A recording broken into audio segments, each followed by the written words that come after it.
Good evening. It's my huge pleasure to welcome you here. My name is Annika Ganschak. I'm the founder of the Institute of Mediated. And we have had for several years this beautiful partnership with Komuna, Warsaw, this wonderful place that hosts regularly our events. And tonight, we have a special event because we have a special guest from Denmark, who I will introduce in a second. Maybe just at the very beginning, for those who might be the first time at one of our events, the Institute of Diagnostic, our vision, our dream is that we want to live in a world in which we as people are able to support each other in life, also when it's difficult, also when topics of dying, death, loss, and grief are present. And that's why we create these events, these spaces to talk about death, loss in a calm and supportive and equally tender way. And a few months ago, in November, we organized a film screening at Normalising, where we showed a few really interesting documentaries produced by Teatr television. And one of these documentaries, a fascinating person showed up and said a lot of really wise and inspiring things about grief. And afterwards, we sat in the cafeteria and he said, this guy, we should invite him to come in, should give a speech here. We really want to meet him. And then we made it happen. So tonight, with us is Dr. Teatr Lund, a physiologist who coached in psychology and an expert on the topic of grief. So welcome, Teatr.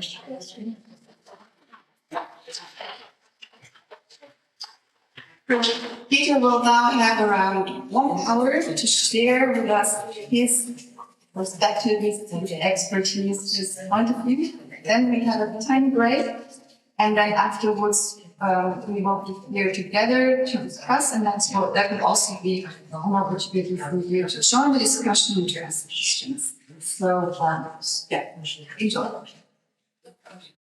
Hello, thank you for being here. Thank you for inviting me. Thank you for the Institute of the Good Death and Warsaw hosting.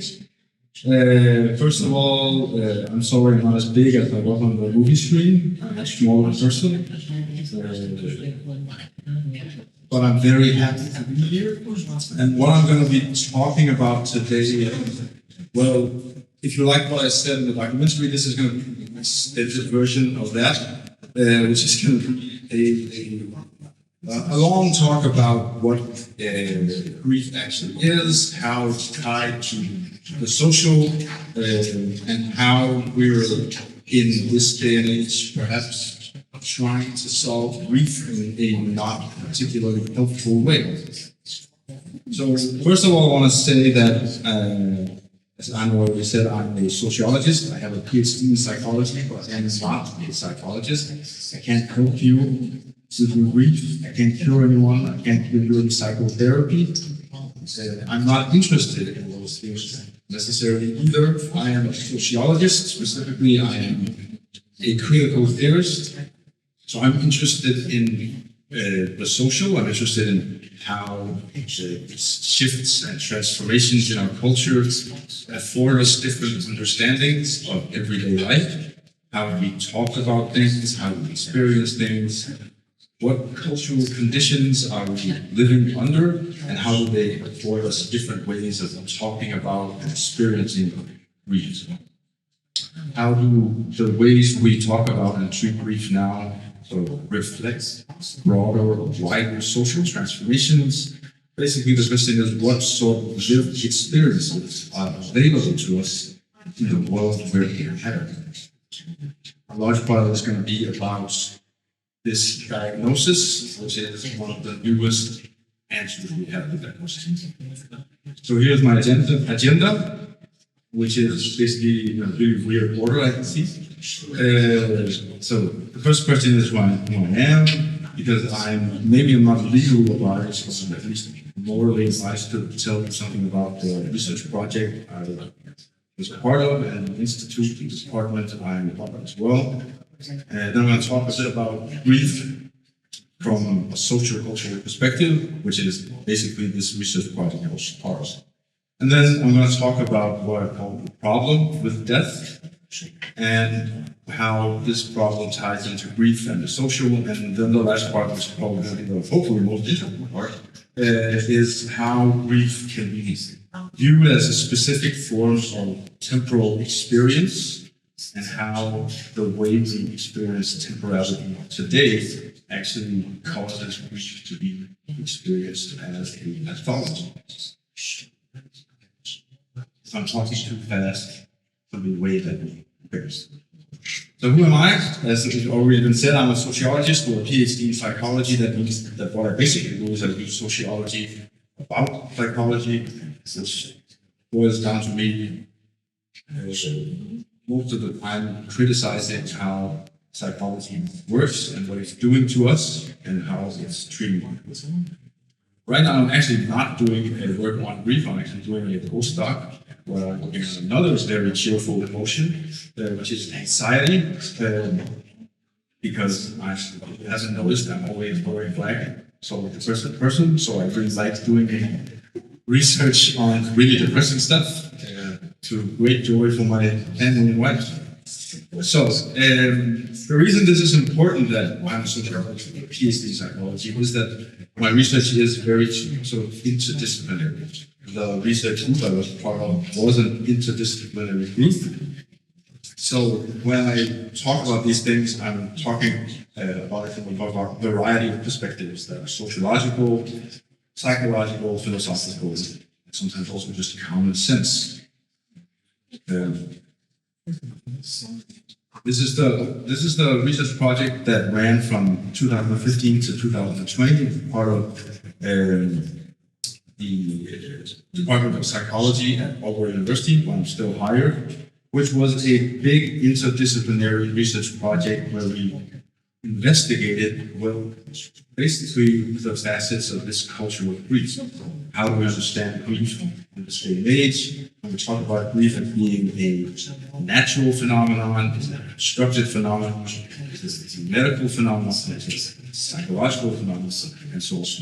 A lot of different research about how grief is experienced, also how grief is treated, how grief is worked with and discussed within literature and art and so on.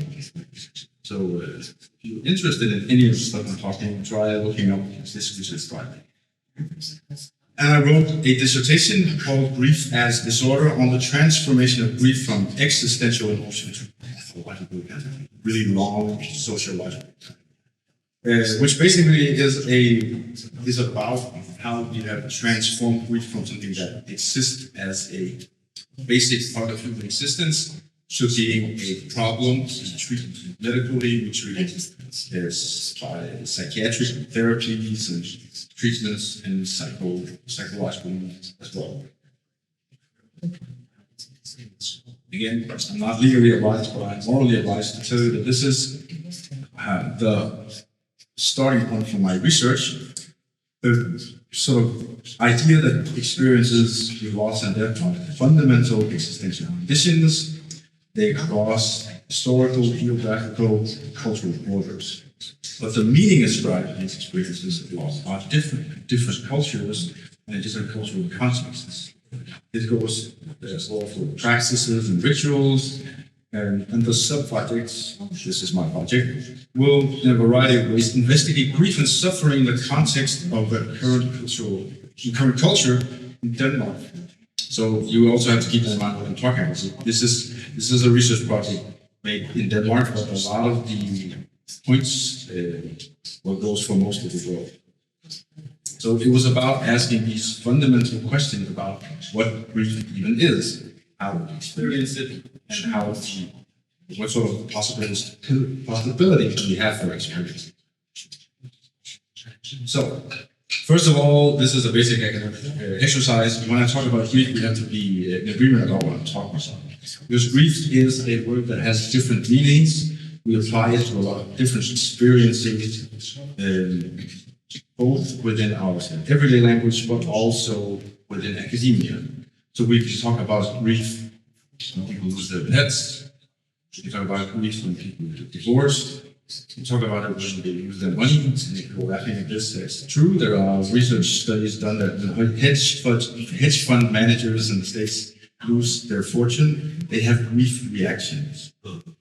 We can talk about the big one, which is climate grief. These are all different forms of grief. There are tons more than just that are part of the research field. Right?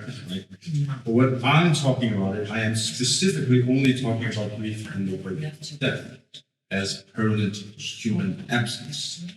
The reason for this is, well, one of the reasons is that that was what I was told I was supposed to do when I started my PhD.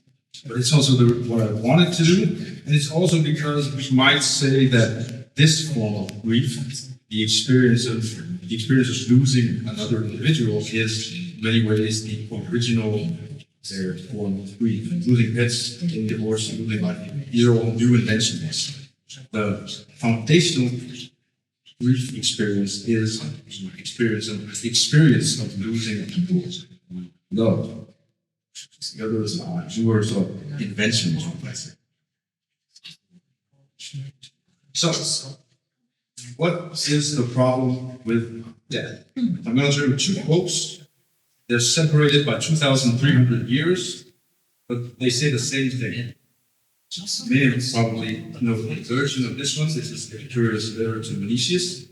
When he writes, "Death, therefore, the most awful of evils, is nothing to us, seeing that when we are dead now comes, and when death is come, we are not." So Epicurus' solution is the Stoic solution to death. We have no reason to fear death because they're not around when it happens. There, Epicurus fixed the problem. But he didn't. 2,300 years later, Pablo Aronnax can think of death bitterly as a resignation, as a tragic interruption of your life. Take every possible measure to postpone it, or you can think of life as an interruption of an eternity of personal non-existence and seize it as a brief opportunity to observe and interact with the living, ever-surprising world around. It sounds really nice when you say it like that. The problem is that this is the same story they've been telling for 2,500 years almost, and it hasn't solved the problem. Death is still something we struggle with, it's still something we're afraid of, it's still something we have a bunch of tattoos about, it's still something that we're incapable of solving, fixing, or in a way soothing. The Stoic solution to death isn't a solution, because if it was, we wouldn't be talking about it so long. These solutions don't actually remove our fear of death. They don't solve it in a way. They seem intuitive, they seem logical, but they don't actually solve it. They are, as the Polish sociologist Sigmund Bauman pointed out, very sort of faith in nature. They don't actually convince us. We're still afraid of it. We still come up with all sorts of different ways to not talk about it, to hide it, to professionalize it, to sort of ignore it. Death remains a problem for us, and it continuously remains a problem for us, no matter how many Stoic philosophical solutions we supply. But why is it so important to us? Why is it a problem, and why is it something we continuously struggle with it? We struggle with it because, well, it matters. The dead body matters because the living need the dead far more than the dead need the living. It matters because the dead make social worlds. It matters because we cannot bear to live at the borders of our mortality. We have, as human beings, always tried to do something with death. We've mainly done this the way we handle the dead body. What Lacan is saying here is that every culture buries their dead. That's what human beings do. We are the one creature on this planet that buries the people who die. They're the others that die. That is the most certain thing you can say about human beings. It is the one thing that clearly separates us from other species on the planet. And in some ways, you might even say that what makes us human is the fact that we actually bury our dead. It makes us human because our world is more than what appears around us. It is deeper in some senses. This is what I was pointing at. We need the dead because they create the world that we inhabit. I'm here because someone was here before me, and someday someone will be here after I'm gone. We construct our world through what we inherit from our forebears, and we want to leave a certain world to those that come after us. We memorialize some individuals, we remember certain people, we glorify some humans, we vilify others, we ignore others again. And through this, we create the social world we inhabit, in both a very concrete sense, through statues, flags, street names, cemeteries, shrines, and in an abstract sense as well. What we value, what our norms, what kind of people we are, what kind of history we have, what are our moral obligations. All of these things are created through our relationship to those that were here before us. So a great deal of our lives are actually lived in a relation to the dead. We also, in a sense, now live in a relation to those that aren't actually here yet. That's what we're doing when we're talking about climate change and climate grief. But most of the time, we're living in a relationship with the dead. When I work, when I do academic work, I read books by people who are dead. I engage in conversations with thinkers that have been dead for 2,500 years because I'm living in a constant relationship with the dead people.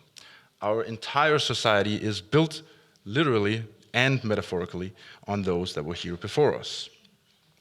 Our society is built upon the remnants of previous worlds. We speak a language that was here before us, and we consider ourselves to be certain forms of individuals that were actually invented before we came here. We are constantly, as the Swedish philosopher Hans Ruin has said, living with the dead. This is why death is important. This is why we do something with the dead. This is why we take care of them, and this is why we dispose of them in certain ways, we bury them in certain ways. We do this not exclusively, but to a large degree through grief.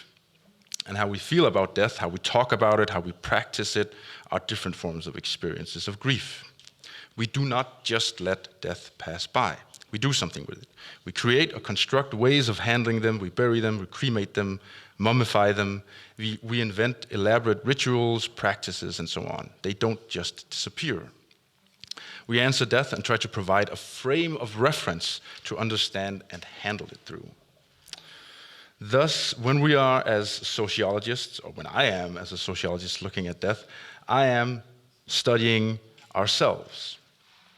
The study of death and the study of dying is like gazing into a reflecting pool, Ellen Keller here says. The waters there reflect back to us the kinds of people we have become. Behind the fragile and temporary images of our individual selves that appear on its surface exist suggestions of less familiar company, strange tides of history, cultural undertows that sweep in and out of our lives. The ripple of these forces tug and work at our identities, at first to create them, and finally to test them before their eventual dismissal at death. So death, and thereby grief, are our mirror reflections. When we talk about grief, we're actually talking about the world we're living in, how we view human beings, and how we view society as a whole. We can't look through to the other side. We cannot see what happens when somebody actually dies. We can only see what we do with them. So they reveal and reflect our values and our concerns and our sociality. They are, in some senses, the negative image of us. All cultures have always done something about death, but they do it in different ways, and these differences tell us something about the world they lived in and the people they were, and again, also who we are. So, grief now tells us a great deal about the world we live in now, and I'll get back to that later, but there's a lot more depressing stuff we have to go through.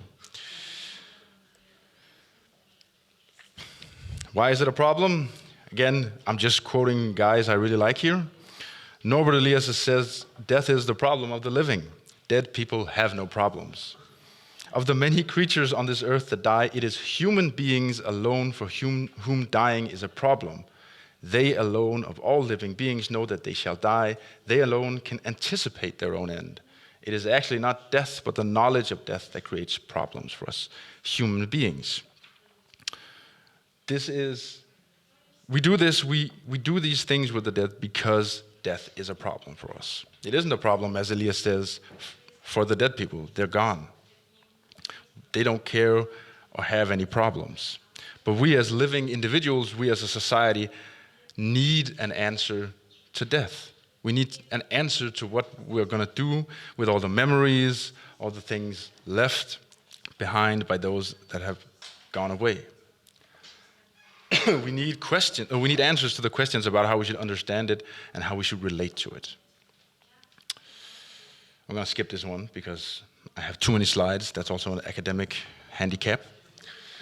One of the problems we have with death is our inability to actually realize what it is.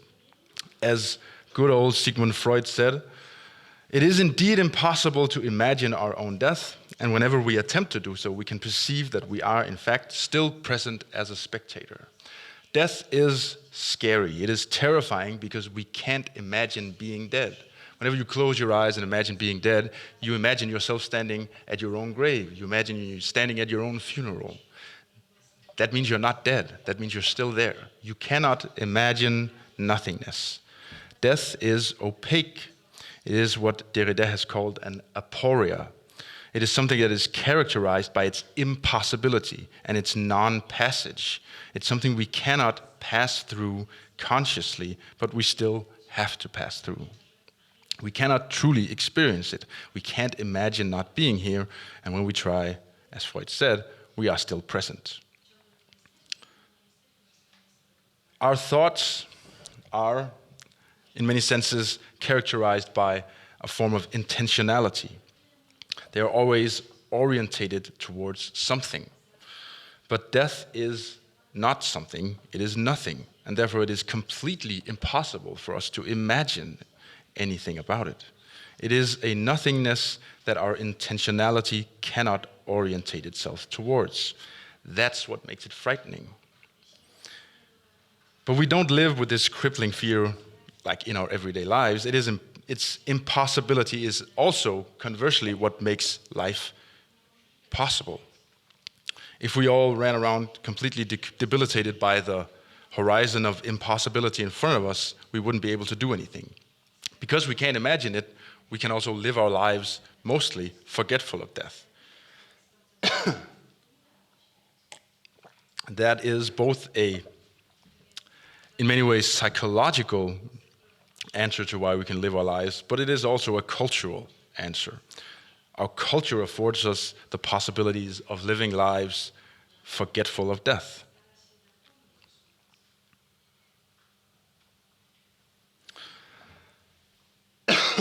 Okay. Even though I can't imagine my own death, I can often imagine the other's death, and I can also very often experience the other's death. Simone de Beauvoir says in the Mandarins, "It's strange I would die alone, yet it is the others who would live my death." In other words, we don't experience or live our own death. As Epicurus said, it is impossible because I'm not here when it happens. This isn't a way of saying the same thing as Epicurus. It is instead an attempt at showing how death is in fact a highly relational experience. I can't actually create any meaning from my own death because it is outside of my understanding. It's outside my experience, outside of my ability to conceptualize it. Instead, the death that I live is always the death of the other. Of course, we can also talk about grief that's tied to the experience of my own impermanence, but living and experiencing death happens through the loss of relations. To understand, make sense of, or handle death happens through grief. Death is extremely relational. And the experience of death, the experience of our relationality happens through grief.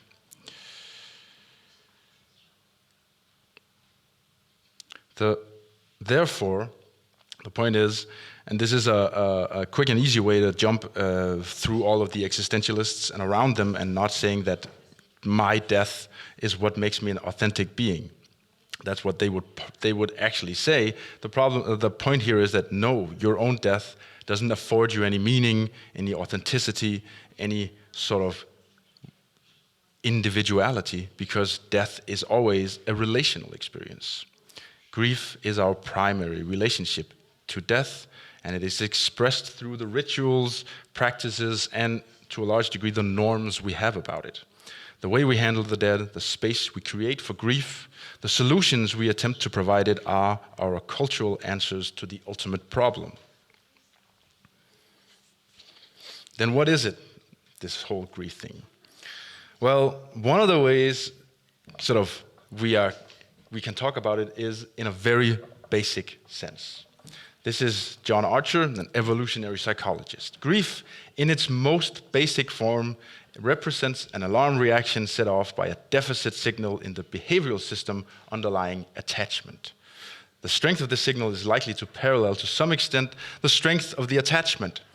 The reasoning behind this involves a link between evolutionary principles, kinship or mutual benefit, and a behavioral mechanism, attachment, and a reaction set off by the behavioral mechanism.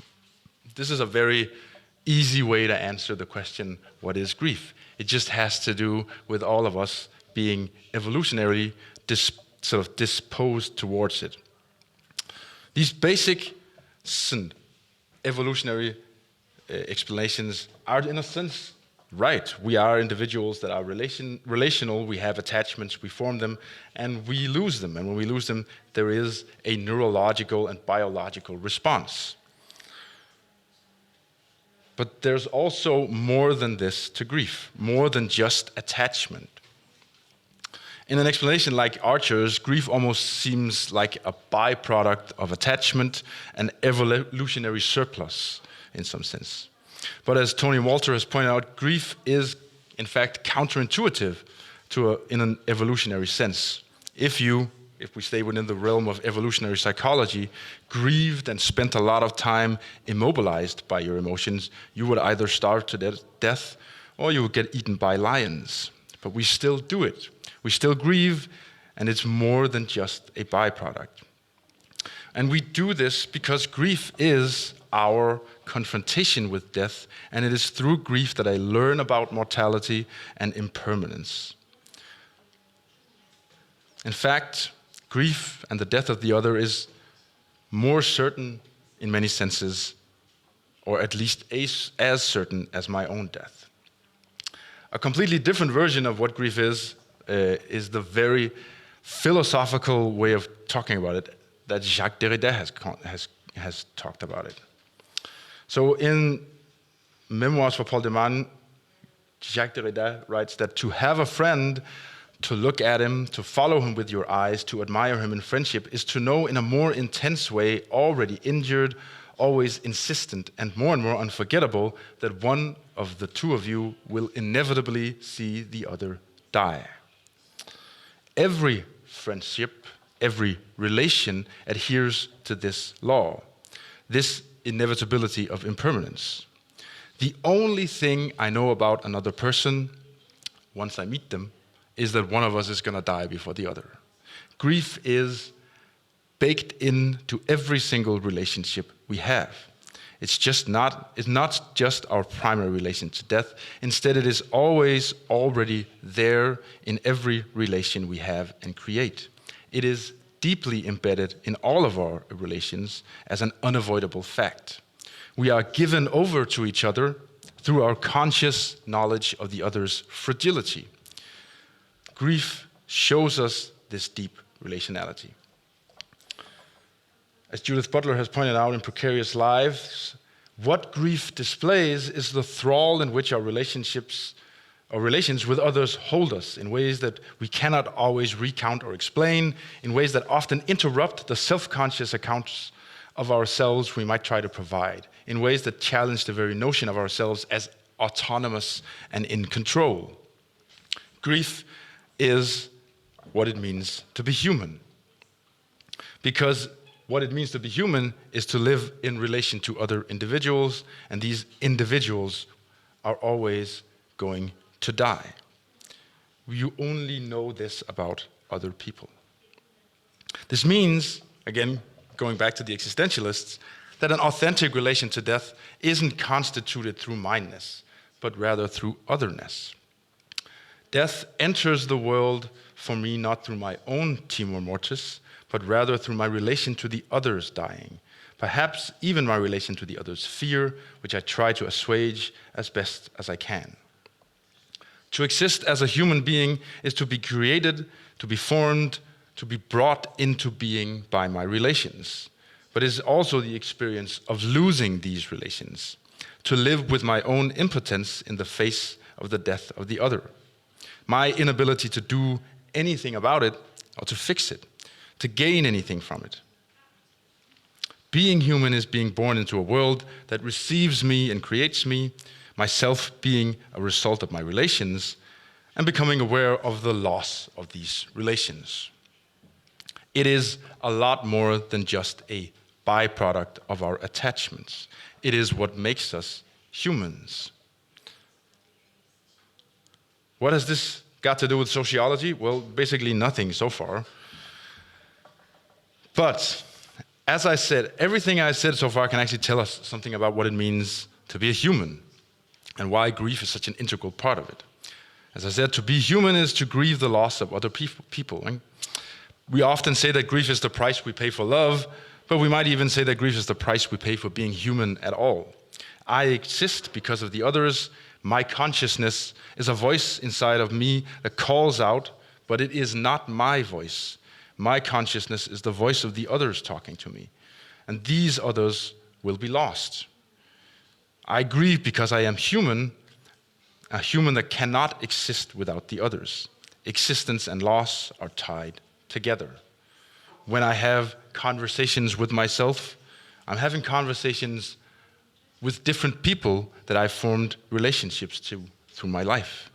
Many of them are gone, but they live on in me. They are fundamental conditions. But why then, or how has this anything to do with our relationship to death, and why does this sort of fundamental condition change? Well, it changes because we cannot fully answer or solve this problem. Death, as Alan Blum has pointed out, as a paradigm of the human condition, is a paradigm, so I misspelled, not because of its hermeneutic mysteries, but because it represents the sine qua non of a condition, an inheritance that invites us to act, to make something out of a mute signifier by giving it meaning. Death is a question we cannot answer, a problem we face, and we must attempt to answer. Thus, we keep coming up with new answers. We can't solve it, and it doesn't let itself be represented by any of our means because it is a nothingness.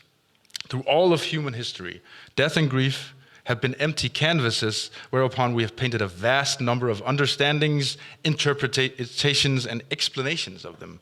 Be they religious, be they pagan, be they atheist, or whatever, we continuously provide answers. We started doing this 100,000 years ago when we started burying people around us, and we've been doing it ever since. We invented, so to speak, myth, religion, history, culture when we started burying other individuals. So the next quote is a long one, and it's and also a dangerous one, because the people who wrote the quote are not very popular. If any of you dabble in academia, you know there's a concept called social constructionism, which is a very, very naughty word to say, which basically means that the world around us is socially constructed. And then we can have a long debate about how much of it is constructed, but we're not going to have that now. But the inventors of this sort of perspective, Berger and Luckman, actually noted in their seminal work that the experience of death of others and subsequently the anticipation of one's own death posit the marginal situation par excellence for the individual. Needless to elaborate, death also posits the most terrifying threat to the taken for granted realities of everyday life. The integration of death within the paramount reality of social existence is therefore of the greatest importance for any institutional order. This legitimation of death is, consequently, one of the most important fruits of symbolic universes. What they're saying is that we have a society, we have a culture, we have a symbolic universe because we need an answer to all the people around us that keep dying. What are we going to do with them? What are we going to invent to satisfy our need for an answer? A much better sociologist said it in a much better way. This is my favorite quote of all time by Zygmunt Bauman. Human culture is, on the one hand, a gigantic and spectacularly successful ongoing effort to give meaning to human life. And on the other hand, it is an obstinate and somewhat less successful effort to suppress the awareness of the irreparably surrogate and brittle character of such meaning. The first effort would be lamentably ineffective without the constant support of the other. What Bauman is saying is that, well, the social around us, the culture we exist in, is one giant trick to make us think there is a point of it all, because there isn't one given. All meanings we consider to be meaningful are basically cultural constructions. Doesn't mean they don't matter, just means they are constructions. And they are constructions that we continue to reinvent because we continue to continuously realize that they're fake. Thus, the way we handle death and grief has changed immensely over time. So now I'm going to go through something very fast, but probably some of you will know this. One of the most popular conceptions about our relationship to death, and also therefore grief, was written back in the 70s and 80s by the historian Philip Ayes, who wrote about sort of what he called the Western attitudes toward death and the hour of our death. And he basically divided our history into 4 periods where we related to death in a variety of manners. Initially, we had what he called the sort of relationship of the tamed death. In this period, death was as familiar to us as our next of kin. We weren't afraid of our own deaths in the same sense. We were very familiarized with the idea of it. It was everywhere. It wasn't tame in the sense that it wasn't dangerous. It was tame in the sense that we weren't afraid of it in the same sense as we are now. This changes when the Renaissance happens. Suddenly, the idea of the individual exists, and we all of a sudden become afraid of our own death. The idea that the self dies becomes a problem. It becomes a spectacle so that we have a bit of anxiety and a somewhat great deal of indifference still. After this, we talk about the romantic period where the death of the other suddenly becomes very important. This is also where a lot of our concepts about grief start to exist. Suddenly, it is the idea of the beloved other's death that is most important to us. Well, what's most important is his last concept, the age of the forbidden death. This is the age many still believe we live in. Death has been hidden, it has been institutionalized, professionalized, it has been medicalized, it has been privatized, and there now exists, to a large degree, a sort of a danger to death. It has become a problem for us. Except for the death of statesmen, society has banished death. In the towns, there is no way of knowing that something has happened. The old black and silver hearse has become an ordinary gray limousine, indistinguishable from the flow of traffic. Society no longer observes a pause. The disappearance of an individual no longer affects its continuity. This quote is about one of the major shifts that has happened when it comes to grief and the cultural conditions we're living under. Previously, as he says, what happened when someone died was that a community, a society, or the social lost an individual. Today, those experiences have been reversed. Now, death is about an individual losing the community. So this brings us up to today. I know this quote is from 1981, which is not today, but this idea that grief and death have become major problems and to some extent have become forbidden in our everyday lives is something that we still talk a lot about, something people still experience. In Denmark, we recently had a large debate specifically about morticians complaining that when they drive around in their hearses, well, people traffic doesn't stop, they honk their horns, they yell at them, they're angry at them because they're moving so goddamn slow, right? There is, in many senses, if you want to be really sort of normative about it, a lot less respect towards these people. And that is because we do not sort of want to engage with or think too much about it. This was a very long-winded way of asking the question, where are we now? What sort of answers are we providing to death and grief in our current social climate? This is a question that's been sort of a part of thanatology and sociology for a while now. And already 25 years ago, Tony Walter asked the question, but why? Why do we need to know what grief is normal and what is abnormal? Who needs to know this? Is this a requirement of clients, of culture in general, or medicine in particular? Why are we now talking about grief as something that can be pathological? In whose interests are we talking about? Why do we want to do this? Is it to help individuals who are grieving? Is it to help an industry? Is it to help our culture? Is it to help those that construct these different forms of diagnoses? Again, 25 years ago, Foot and Frank wrote that grief, like death itself, is undisciplined. It is risky, it is wild. That society seeks to discipline grief as a part of policing, its policing of the border between life and death is predictable. And it is equally predictable that modern society would medicalize grief as the means of policing. One of the things Arias says about this age of forbidden death is specifically that death has become a medical technical problem. Where we used to have a lot of religious, existential, moral answers to our problems with death and grief, we have handed a lot of those answers over to technical solutions. We don't actually die at home anymore, we die in hospitals, we continuously try to prolong life as much as we can. We have a difficult time actually ascertaining when somebody dies when they're in the hospital. It's completely out of the hands of the bereaved. Same thing has happened to grief. One of the main things that has actually happened during this medicalization is that a certain discipline, and now I'm going back to where I began, has taken control of our relationship to our own mortality and relationality. And that is, unsurprisingly, psychology. Psychology is now the bearer of our burdens. It is now the savior of our souls, as Eva Elus has pointed out. And I'm not going to read this, don't try to read it.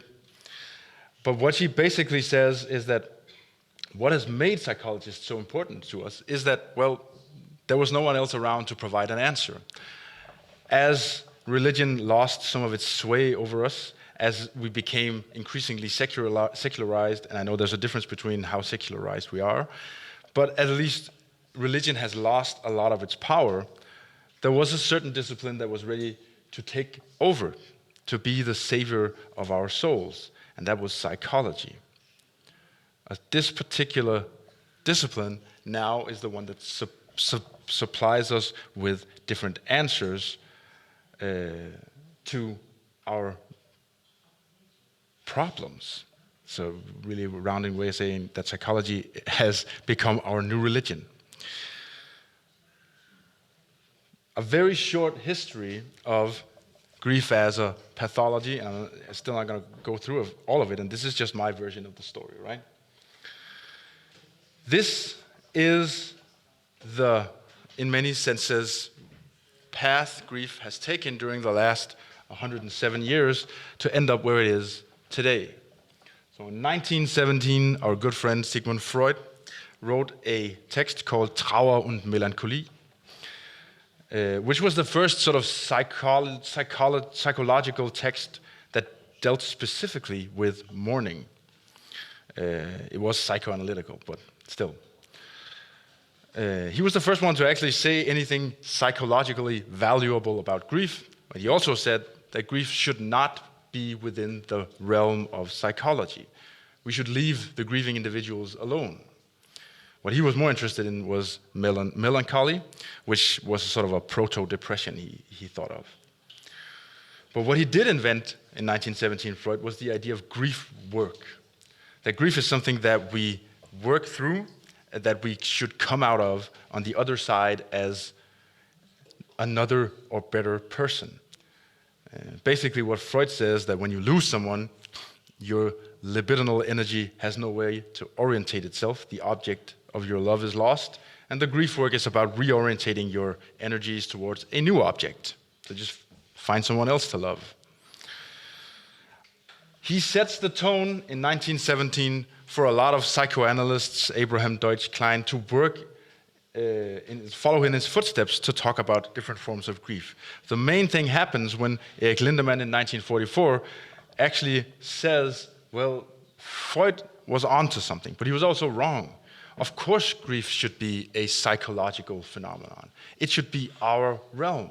This is what we do. We take care of emotions and we take care of pathologies. And what Lindemann did was he created the first, what you might call, hard empirical study of grief, where he tried to ascertain whether or not a bunch of individuals, 101 to be specific, were suffering from what he called normal or abnormal forms of grief.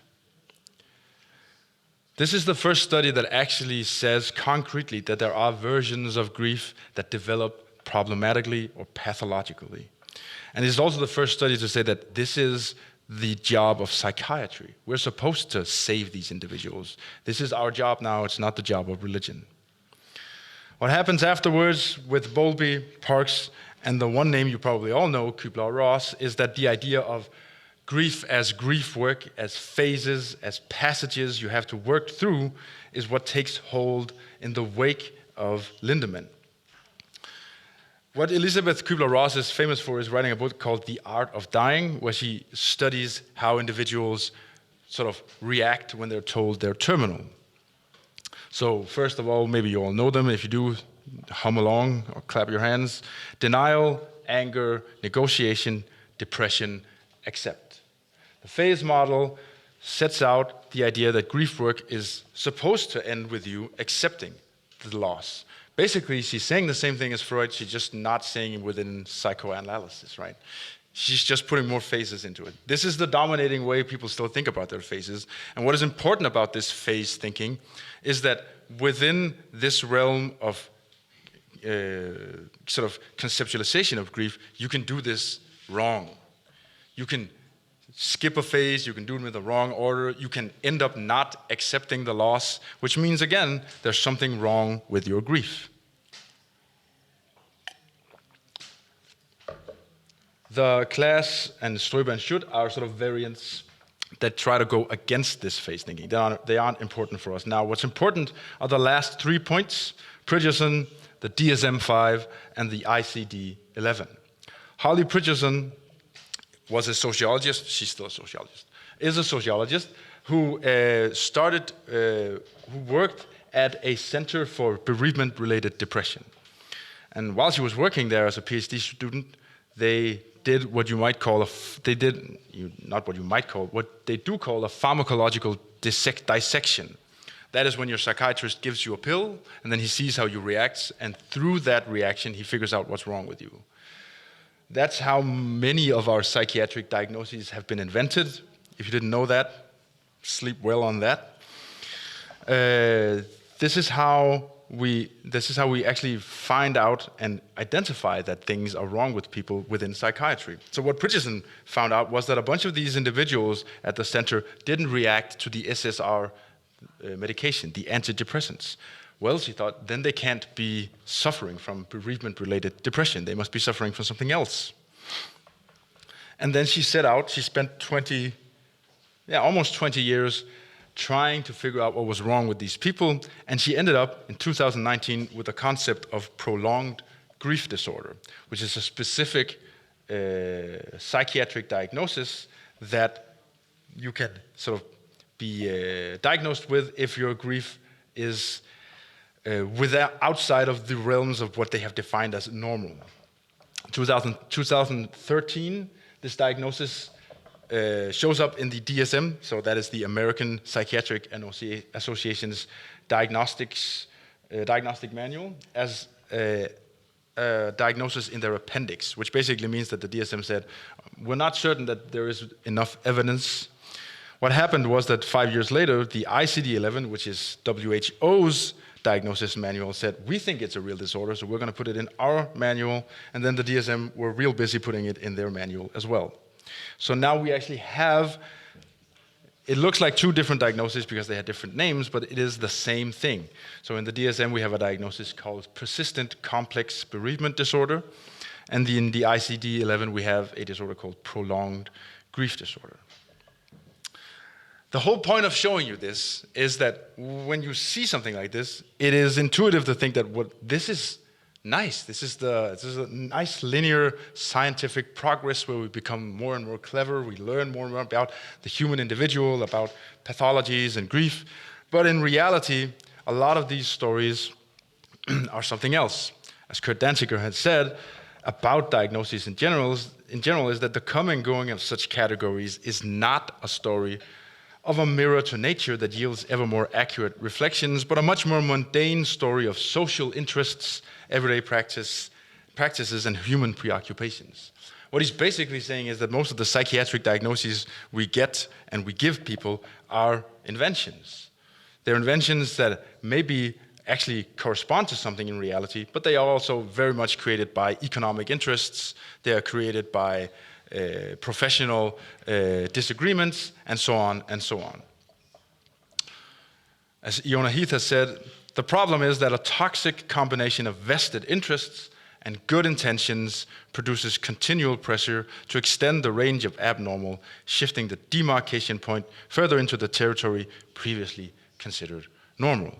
So there's no doubt that all of the people doing research on what is wrong with us, how we suffer from grief, all have good intentions. They all want to help people. They all want to treat us. But within this notion of good intentions is also a concept of economic interests.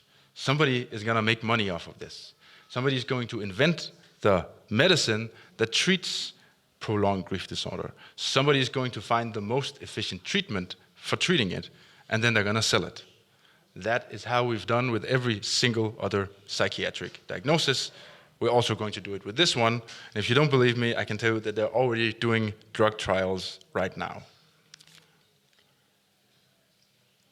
So how does it look? This is going to be a really long quote. You can't see what happens, but that's just to show how long a diagnosis is. This is the prolonged grief disorder diagnosis. There's a lot of different things to take note of in this diagnosis. It is, first of all, specifically that you can only get this diagnosis if another human being has died. So that means all of the things I said in the beginning, loss of pets, divorce, cannot be diagnosed with this. Another human being, parent, partner, child, or other person has to have passed. Then there's a whole list of different emotions that you can have too much or too little. You can have intense emotional pains like sadness, guilt, anger, denial, blame, difficulty, basically all the things you can think about when you think about death. And you can have all of those too much, or you can have them too little.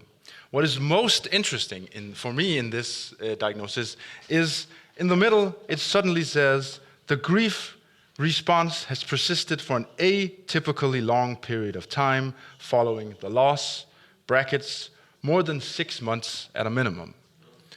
This means that if you're grieving too intensely beyond a threshold of 6 months, you can basically be diagnosed with a pathological form of grief. Now, usually when people are introduced to the 6-month threshold, they go, what the fuck?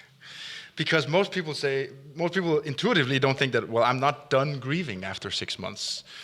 And the sort of proponents of the diagnosis will say that we're not saying that you're supposed to be finished grieving after 6 months. We're just saying that if you're grieving too much after 6 months, you're sick. Then who decides when you're grieving too much? How do we actually measure this? The problem is that the new diagnostic manuals have responded to an earlier criticism that you could get a depression diagnosis if you ticked enough boxes. So your doctor would ask you, do you feel sad and depressed? Are you suicidal? And if you ticked enough boxes, you would either have a light, moderate, or severe depression. That has received a lot of criticism, rightly so.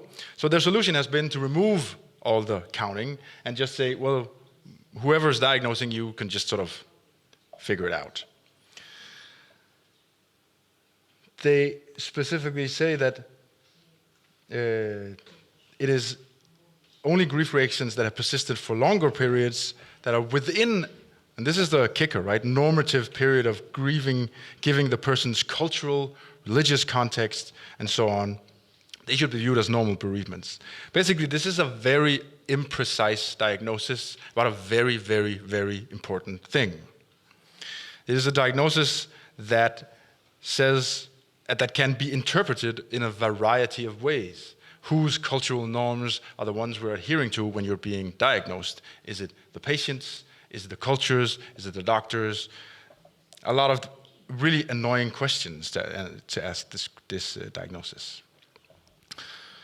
But for me, the most important thing is this 6 months threshold, because it says something about the word in the middle of the headline that I haven't said anything about yet, which is temporality, which is time.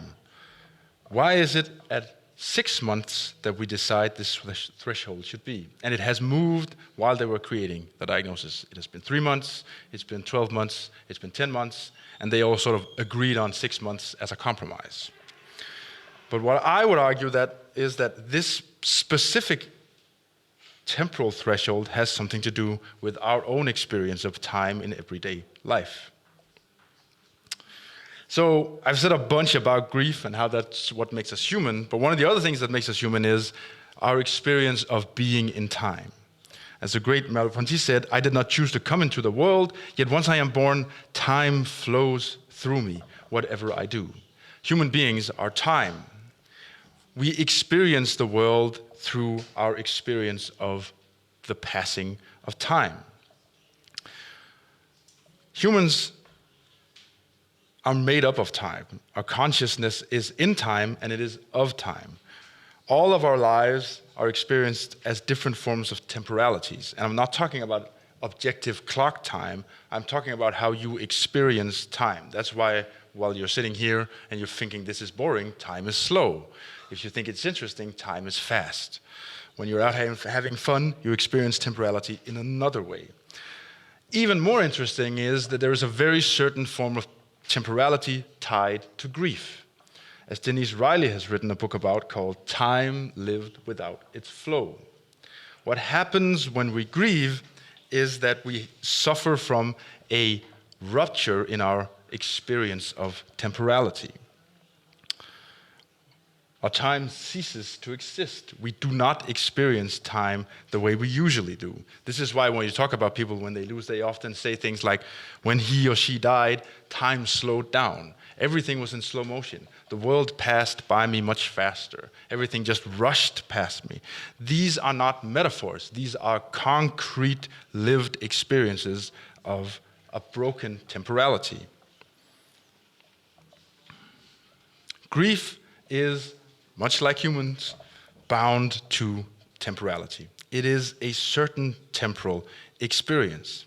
As the German philosopher and psychiatrist Thomas Fuchs says, the temporality of grief may be described as a separation of two forms of time, one that flows and one arrested, which become more and more desynchronized. When someone dies, we experience this rupture of two different temporalities. There's one time, which is the flowing time, the world we're still involved with, the one we're living in. And then there's one that's frozen, which is tied to the lost other. These two cannot synchronize because one is frozen and it's frozen forever. The experience of loss is that these two things cannot match again. Our shared temporality becomes very clear, just as Fuchs describes it here, when we grieve. It is the breaking of our shared time, and this breaking creates a rift between the time I inhabit and experience, which keeps going, and the time inhabited that I shared with the other, which becomes frozen. They grow further and further apart, and they become increasingly desynchronized. I'm going to jump to the next one. Why is this important? Well, this is important because we're living in a specific world that has a specific relationship to time as well. The German sociologist has become world famous for writing a book about social acceleration. He sort of, in many ways, copies what Merleau-Ponty says. He just says it like a sociologist. The manner of our being in the world depends to a great degree on the temporal structures of the society in which we live. Sociology, the social, is about time as well. What Rosa's point is that we are living in a world that is now, as he calls it, socially accelerated. We're living in a world where temporality has become accelerated. We're living in a world where we're constantly trying to work faster, work harder, do more in less time. We're always living in a world of time scarcity. We're trying to speed up every single aspect of our lives. We're trying to speed up whatever we do at work, whatever we do in our private lives. We're trying to speed up every single part of the world. The reason we're doing this is because, in part, because it is a solution to the problem we started with. The authentic, hidden, but culturally powerful salvific promise of social acceleration is that it seems to offer a secular, functional equivalent for the idea of eternal life, and can therefore be understood as modernity's answer to the great and unavoidable cultural problem of human finitude, death. What he's basically saying is that speed has become our new religion. If you just move fast enough, you live fast enough, if you accelerate enough, you can, in theory, live an infinite amount of lives within one finite life. You can maximize all your experiences, you can travel anywhere, you can run all the marathons you want, you can have all the jobs you want, you can do all the things you want, because this world makes you believe you can do that. That's how we solve this problem. So we live in an accelerated world, and this also has consequences for our experience of grief. If grief is fundamental for human beings, then this increasing acceleration we experience now causes a lot of problems for grief and in general for us as humans. When we suffer from grief and we become desynchronized, this desynchronization increases. The gap between my lived accelerated time and the frozen time of the lost grows. It widens uncontrollably. Grief becomes more and more problematic because my frozen times becomes more and more of a problem in an accelerated world. We want things to be fast. We want things to synchronize as much as possible. We want grief to be over as fast as possible. This experience of a frozen time that becomes more and more desynchronized becomes only more and more worse if everything around us goes faster and faster. We cannot, in any form, create the space we need for grief. An experience that is it's frozen. That's an experience that is temporal, frozen temporally, is not an experience that has any space in our accelerated world. We only want things that are forward in motion. They're orientated towards the future. They're accelerating. They're flexible. They're fast. Grief is all the opposite things of what we have as cultural norms. Grief is slow, it's cumbersome, it's painful, it's frozen. Thus, we actually try to solve our problems with grief by putting an end date on it. If we grieve too much after 6 months, the synchronization has become too large. We need help, we need medicine, we need therapy to try to close the gap.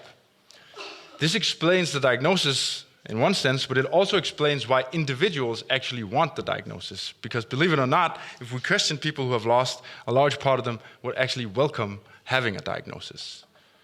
And they have that experience because they are in reality experiencing their grief as worse. They are suffering too much from their grief because there is no time, there's no space, there is no oasis where they can actually grieve. There is no place where this frozen time can exist. The question is, are we actually suffering, or are our conditions only created by ourselves? As Jean-Marie said, I am not traumatized, but rather my spiritual and psychic condition corresponds completely to reality. The reason grief is so debilitating, the reason it is a problem, the reason people feel sick from it isn't because they're sick, it's because they're living in a world that doesn't afford them a way of not feeling sick. Thank you.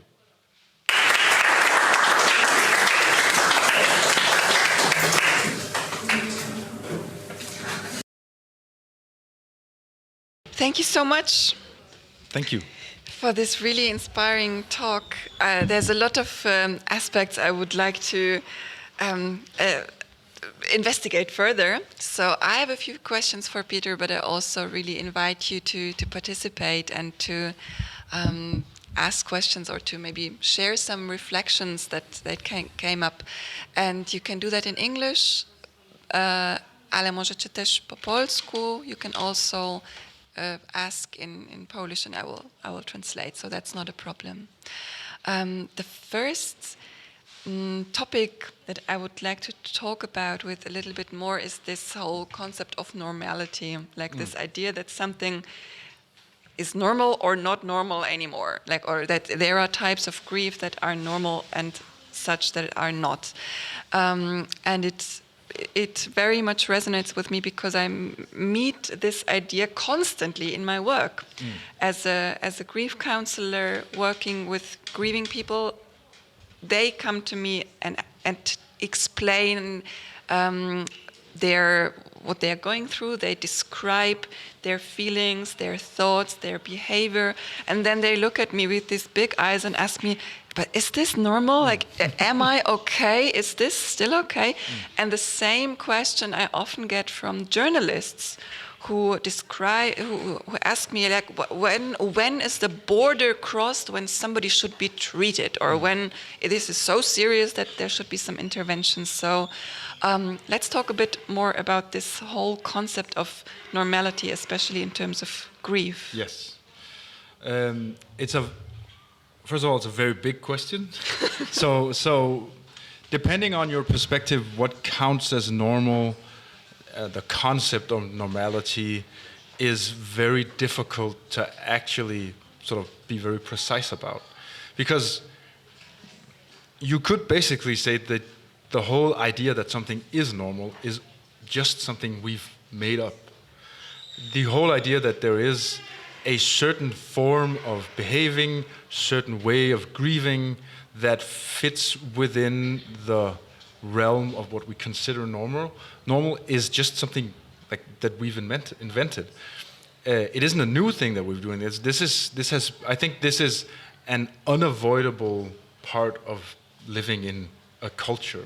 We constantly describe things, we name things, and as soon as we name and describe things, we also classify them, and we set up these borders. The question for me is then, who gets to decide what is normal and what isn't normal, and why are they deciding it? So, historically speaking, also when I talked about Philip Ayers, there were a bunch of different ways that would be considered normal ways of grieving back then, and a lot of different ways that would be considered abnormal. So there's nothing new about us defining what is the right way of grieving. The question is whether or not the way we're defining it now actually leaves less space for normality. That we're very busy with describing all sorts of different forms of ways you can grieve that can be more or less pathological. So the path of normality actually sort of becomes very narrow. There's a very fine line between grieving in a way that people think is okay and not grieving in a way people think is okay. And I don't think we can, and this is a very, very much a personal opinion, I don't think we can arrive at a place where there is not a sense of any form of norms or normativity about grief. There will always be even when I say things like grief shows us our relationality, that's also a very normative way of talking about it. That it also sort of shows my normativity about it. Then we can talk more specifically, which I guess are those questions you get asked, right? When people come and say, oh, I'm doing this and I'm feeling this, and is it okay to feel like this? And is it okay to be relieved? Is it okay to be angry? Is it okay not to feel anything? Is it okay that I'm not crying? Is it okay that I'm crying while I'm eating my breakfast? These are things that are perhaps created because we don't actually have a real conversation about it. So the only ones having the conversation right now are the people defining the disease. Those are the only ones that are actually really having a conversation about what is normal grief and what is not normal grief. The rest of us are all sort of walking around blindly, figuring out, okay, which cultural norm do I have to fit in? And we don't have, because we don't have any, perhaps we don't have a real meaningful way to discuss it, we can't figure out what the norms are. They're completely implicit and invisible for us. So what's the current state around this diagnosis? Like when it came up, when it was first proposed, there was a huge outcry also in parts of the psychological discourse. Yes. So is it really broadly like accepted, implemented? What's currently going on with it, with this prolonged grief disorder diagnosis? Currently, it's a real thing. It is, the battle has been lost. Like, so the debate began already back in the beginning of the 90s when they started talking about that this might be a disorder. Then the huge outcry, the backlash came from other parts, people that already were critical about psychiatric diagnoses, and these diagnostic manuals were very critical about this. And it all began when the diagnostic manual in the United States, the DSM, actually removed a clause from the depression diagnosis. And the debate has been going ever since, but even though the debate has been going ever since, that hasn't stopped it from actually just becoming a reality. It's in the manuals now, it is being implemented, and a bunch of different countries have signed on to adopting the ICD, which is WHO's manual, so they will be implementing this diagnosis in the next years. A lot of work is also being done about how do we treat it. As I said, we're also doing drug trials, and we're trying to figure out what works and how can we actually medicate this thing. So even though the debate has been strong, and it is still very strong, people are still very much in disagreement about if this is a good idea, but it has also fed into a larger discussion about are the diagnostic manuals a good idea, which is this whole idea that we're living in a psychiatrized diagnostic world, and this is just, in many senses, another step in that direction, and where it's going to end, we don't know. This whole conversation, we started with Peter before we came here, having lunch together, and then Peter, you told me that you participated in a conference on the topic of over-diagnosing. Yes. That this is an issue, like that we live in a society that tends to too quickly and too much diagnose different kinds of disorders. Could you maybe elaborate a bit on that? So there's this, it's a very loose organization, but it's a conference I think it's held biannually by the British Medical Journal called Preventing Overdiagnosis.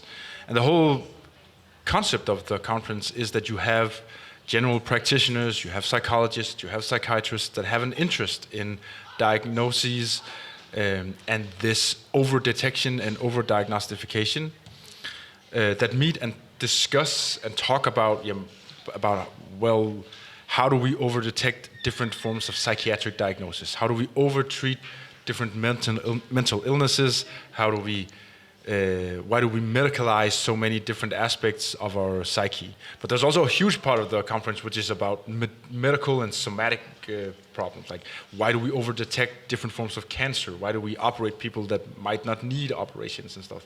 So this whole idea that we're living in a world where, in many senses, that psychiatry, medicine and stuff has a tendency, again, going back to this idea of good intentions, right?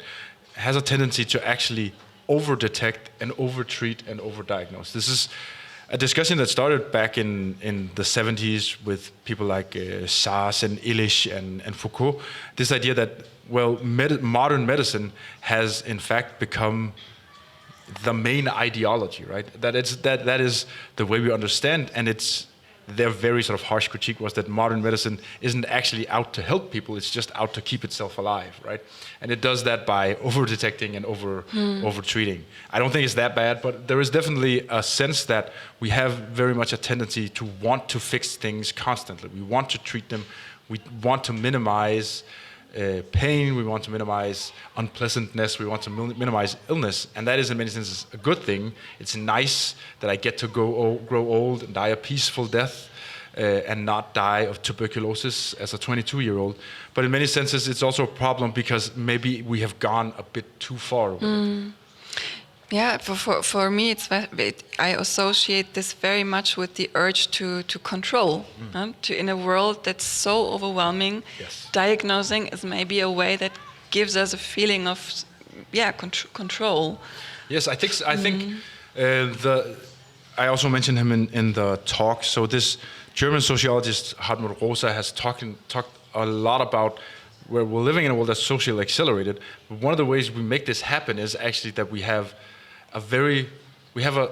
a sharp disdain for things that are uncontrollable, and we want to control all aspects of our lives. We do this constantly. Everything around us has to be in control, so it's always sort of available and accessible and attainable, as he calls it. And we do this by constantly controlling. We can control how people die. It's become a technical problem. We control how schools work. We measure children. We do tests. We regulate how much they sit on their stools and how much they learn and how many pages they have to read. We do it in our everyday lives. We manage our lives with to-do lists and worksheets, and I have to do this, and I have to check this box, and I have to go there, and I have to do this meeting, and everything has to constantly be in control. And the same goes for probably a lot of our psychic life as well, right? Our emotions, all of our problems, well, we don't like that there are parts of ourselves that are outside of our control. And grief is something that's very much outside of our control, right? So it's in many senses, it's not natural, but it makes sense, right? That would be the next place where we try to control something that is very uncontrollable. Yeah, especially in this fast-moving world, which is so opposite to the experience of grief, which is slowing down. And I just thought that even without the experience of acute grief, there often is a tendency of like FOMO, like everything is so fast, like how can we keep up? And then a tragedy happens, a loved one dies, and we fall into pieces, everything slows down. Then even more there is this idea that, okay, we do not fit into this world, like everything is going, continuing this crazy fast flow, and we just fall out of that. Yeah, as individuals, we experience this as we fall out of it, right, as you say. But the problem is also that the people around us lack the language to talk about grief, right? Because we live in a world, and this is actually a point all the way back from the Norbert Elias quote I had. His book is called The Loneliness of the Dying, which is about why people that are terminal and are about to die become lonely, is actually because we don't have a way of talking with them, because our way of talking is future orientated. It's orientated towards action. Okay, we're going to do this next week, we're going to do this. So we have no way of talking to people that basically aren't going to be here in a week. And the same goes for grief. Like, we don't have a way of talking to people that are frozen, that can't engage with everything around them, because all of our solutions are aimed at sort of making things more controllable, more accessible, or just making it easier for us, right? So we try to fix it with the only way we can exist, which is through this sort of heightened desire for control. And there also is a focus on talking, like like the idea that when there is some problem, I have to say something clever, I have to say something useful, I have to fix it, and the lack of awareness that there are situations in which there are no good words, and there are situations in life where you cannot say anything to fix it, but what is needed is your presence as a human being, and maybe more important is just physical closeness, just being in the same room, touch, like other languages that are not verbal. Words. Yeah, exactly. I think that also fits into this concept, like one of my colleagues talked about, that we live in a therapeutic world, not in the sense that therapy is everywhere, but in the sense that we treat ourselves as therapeutic subjects. We are constantly, we're very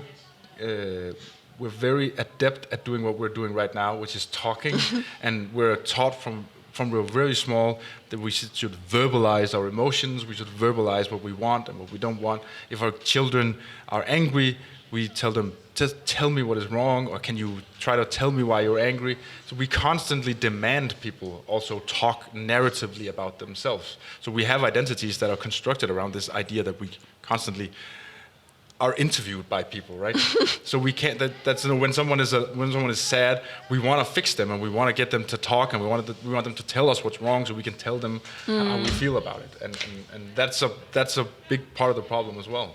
So if you have read a little bit about Peter, maybe before this lecture, then you might know that Peter not only talks, but he also screams.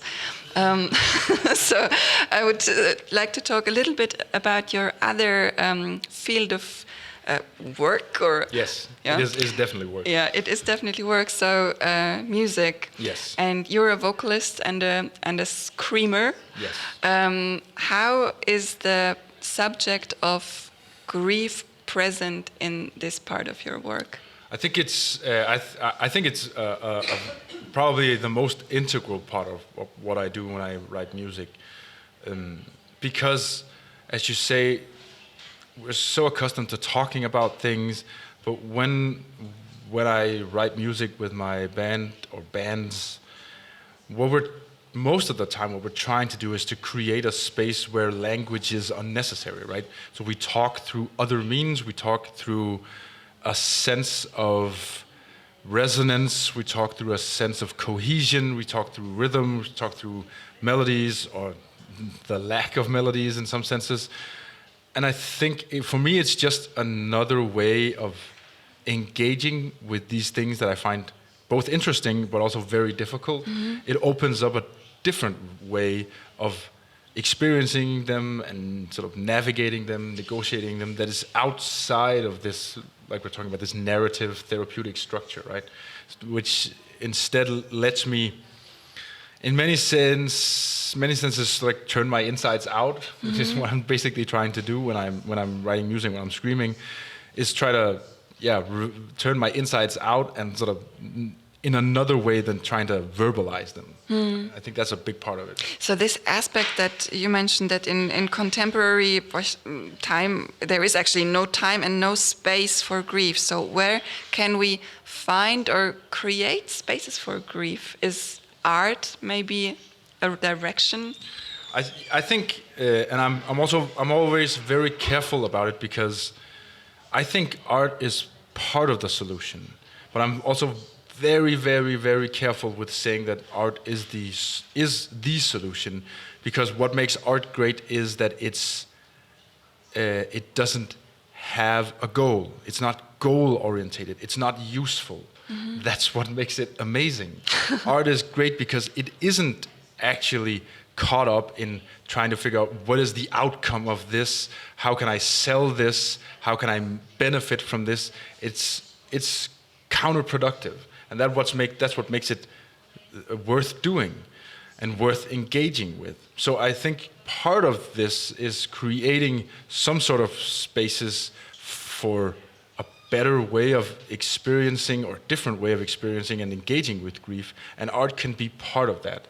But what we have to be very, very difficult, very, very, what's the word I'm looking for, very sort of cautious about, is that there is a tendency, and this is again a part of psychology, is that when something is good, we want to make it functional. So now we're talking about art-based therapies, we're talking about craft psychology, and these are ways of fixing people. So now people that have mental illness, they're told, well, come to the craft psychology course and we can solve all your problems. Then you immediately remove the counterproductive part of art. Art isn't supposed to save us. It's supposed to open a space where we can do things that are outside the realm of normal life. And if we all of a sudden go sort of all in on thinking that, well, art is the way we're going to fix all our problems, then we're going to destroy, well, art as well. Let's create some space for other questions here. Yes, please. Could you please speak into the microphone?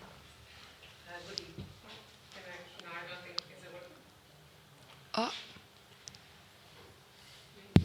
Yeah. Good evening, and thank you very much. Yeah, just don't drop the microphone. Yeah. But yeah, the translator needs you to speak into the microphone. That's enough. I don't need to worry about that. I'm not hearing myself. Yeah, that's fine. That's even better. So good evening, and thank you very much for creating the space and for your lecture, Peter.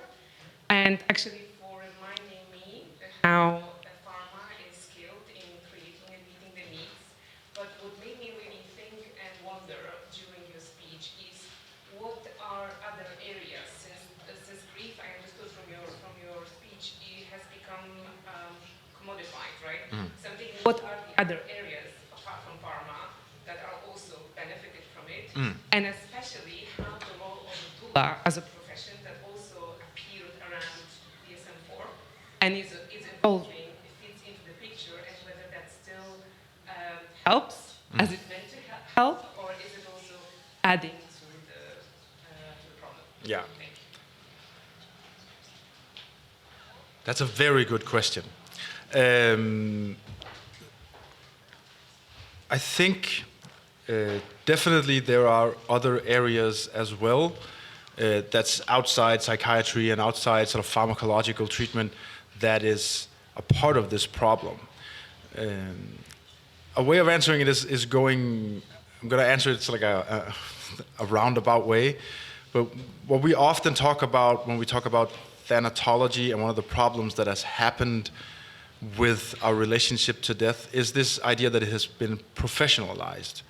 And that happened, I can't remember her name, but there was this American researcher who wrote a fantastic book about the American funeral industry. And that is one of the ways that things outside the medical world also sort of take hold of certain ways of existing and certain ways of experiencing things that are there because they want to help, right? A funeral home director, a mortician are there to help you. They're there to help you ease through this experience. But we also have to be very aware that when these things happen, they also become sort of expert systems that get to define what is the right way of doing it and what is the wrong way of doing it. You rarely go to a funeral home director and not get advice from them. They are now the ones that decide how a funeral should go. So we've all become accustomed to a certain way of doing it. So the concept of people who do grief therapy or death doulas is inherently, I think, good, right? That is a good intention. People want to help. But we also have to be very aware that these things also have a sort of unintended consequence. They can actually, in some senses, make this path of normality even smaller, right? Because they also have a lot of notions on how this is how we usually do it, this is what works when I do it in other contexts, and that feeds into how other people then will receive advice and the kinds of advice they take in, and then the kinds of ways they experience grief. So I think right now in Denmark because that's one of the things I also looked into. In Denmark, there's a vast variety of different courses you can go on where you can become a grief expert, a grief counselor, grief one thing or the other, and they're all available to you for the very nice price of 10,000 Danish kroners, right? So it becomes a commodity also to be an expert on grief. And these people make money of actually selling different versions of what correct grief therapy is in more or less professionalized ways. So it sort of spills in. In Denmark, there's also right now a thing I've laughed hysterically about, is that a lot of the people at these courses are actually priests, because they've sort of realized, oh no, nobody's listening to us anymore. So now we have to sort of be part of this huge diagnostic psychiatric culture, and we need to speak this language. So this language then becomes the sort of hegemonic way we discuss grief. We can't talk, it's almost impossible to talk with people about grief outside this realm of abnormal or normal grief, and like just like we talked about earlier, and I talked about it a bit in the lecture, like we saw the same thing with Kübler-Ross, right? It was a thing that it was not meant to be treatment, it was meant to be a description of what happens, but it became a normative idea. So that became how we understood the process of grief. And whenever we do things like this, whenever we invent a therapy, we invent a diagnosis, and that's what the psychiatrists won't admit, is that when they create a diagnosis like this, they're also creating a new norm for how we should grieve. They would always say, no, this is an objective measurement. We've done it through psychiatric validation. This is just something we've measured in the lab. This is real. But as soon as you implement a diagnosis like this, it becomes a normative ideal. It becomes something people think is real, and then it has massive consequences. I don't know if I answered your question. I said a lot of things.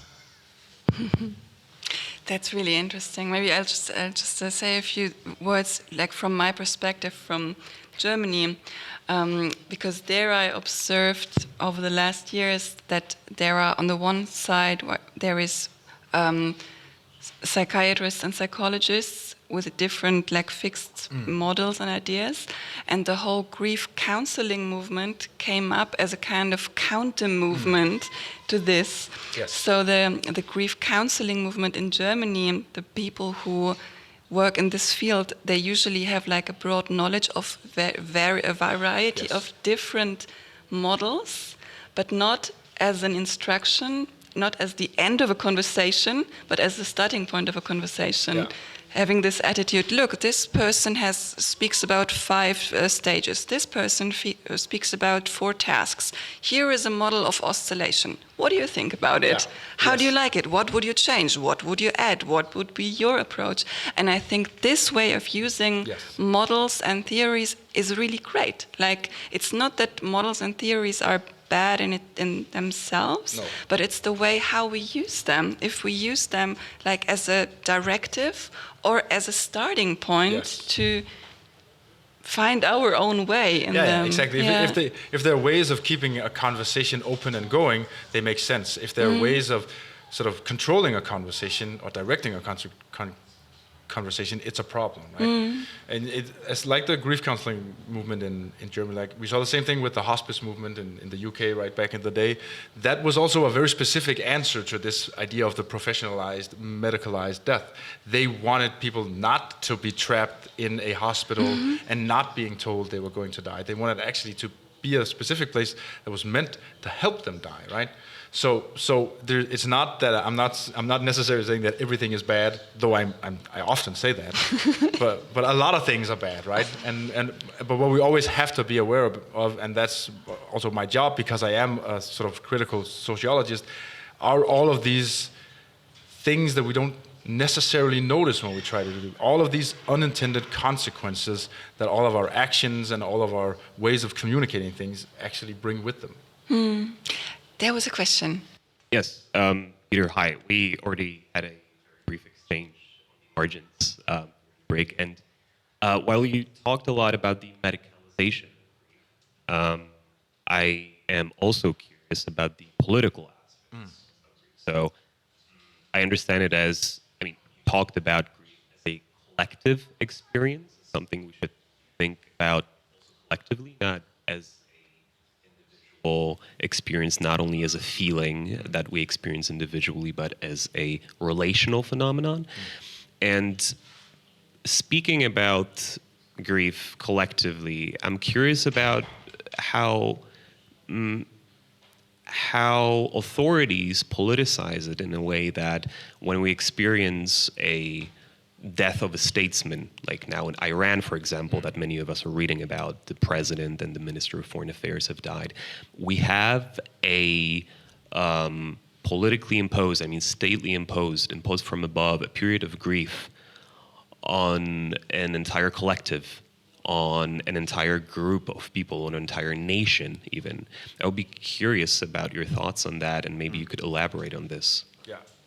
So when we talk about grief as a collective experience, we can talk about it a bunch of different ways, but within this realm of politics, grief as a collective phenomenon has historically been used always to sway political sort of orientations and ideologies.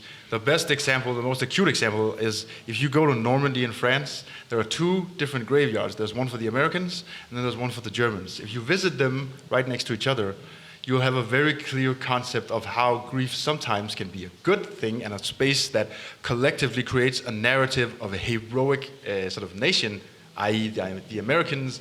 There's a lot of marble statues, a lot of Roman sort of architecture, and the German is a much more subdued, little black crosses, a little hill in the middle, right?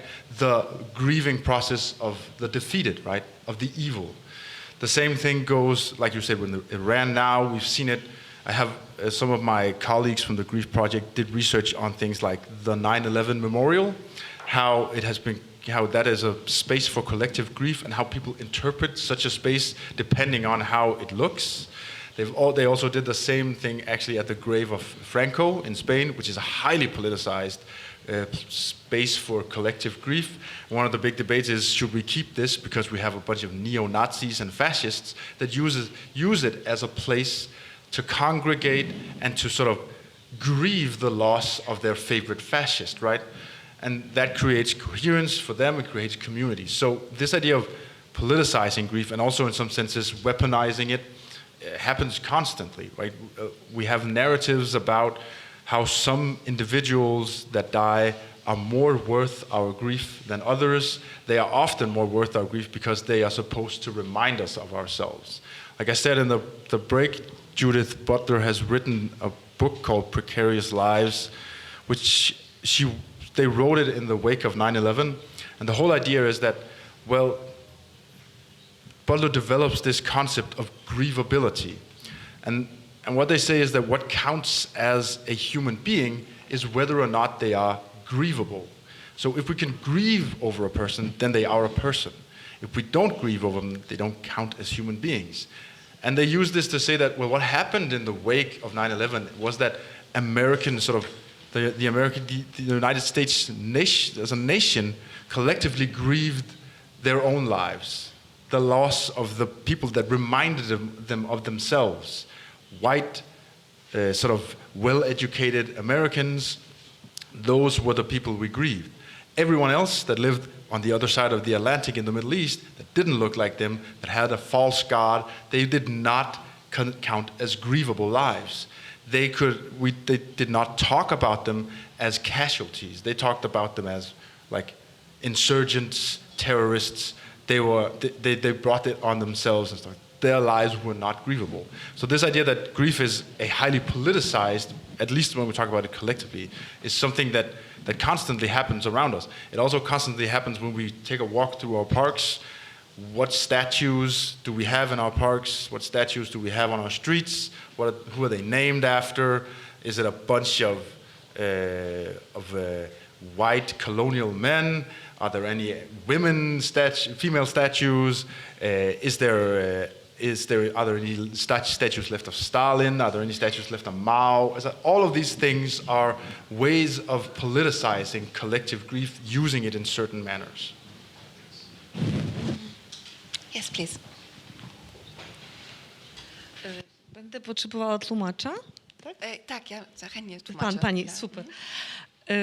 Kiedy pan mówił o tych takich, o zamrożeniu czasu, to mnie się przypomniało moje osobiste doświadczenie związane z narodzinami moich dzieci. When you were speaking about this aspect of being frozen in time in grief, I remembered the experience of giving birth to my child. To było, ja nie pytałam innych kobiet, ale to było tak Nie wiem, czy wszystkie tak przeżywają, więc, ponieważ żałobę też ludzie inaczej przeżywają, więc narodziny swoich dzieci też inaczej. Więc być może jestem w tym jakaś szczególna. I don't know if all women experience it like this, the same, like not everybody experiences grief in the same way, so maybe this is just my story, but... Dwa takie atrybuty najważniejsze, co ja czułam wtedy, to było szok pozytywny, zamrożony czas i ciężko mi było uwierzyć, że ciała nie było, a teraz ono jest. So two aspects that I experienced was like this shock in a positive way, and Zamrożony czas. this being frozen in time, and this not being able to grasp that there wasn't a body and now there is a body.